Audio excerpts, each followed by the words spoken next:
En ce temps-là, Jésus prit la parole. Venez à moi, vous tous qui peinez sous le poids du fardeau, et moi, je vous procurerai le repos. Prenez sur vous mon joug, devenez mes disciples, car je suis doux et humble de cœur, et vous trouverez le repos. Matthieu 11, 28-29.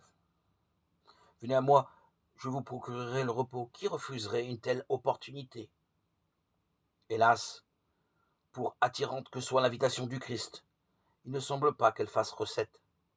Qu'est-ce qui empêche que nous allions trouver le repos auprès du Christ? Qu'est-ce qui arrête notre marche?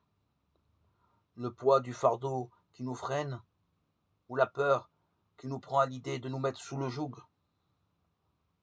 Il est des mots que nous lisons avec bonheur et d'autres que nous laissons de côté.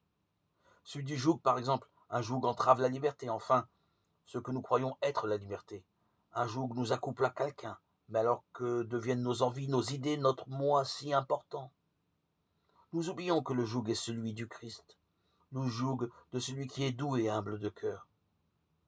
Ces mots doivent résonner d'une manière particulière. Nous sommes appelés à devenir les disciples du tout petit, de celui qui se met à notre niveau et s'attelle à notre condition. Lui désire tant marcher en notre compagnie. Pourquoi ne pas essayer? Et si le joug alors s'avérait facile à porter? Le psaume 102 nous donne les mots de la confiance. Dieu est tendresse et pitié.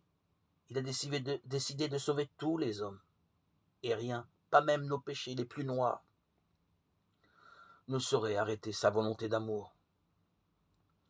Ne craignons pas sa tendresse. Grandissons dans la foi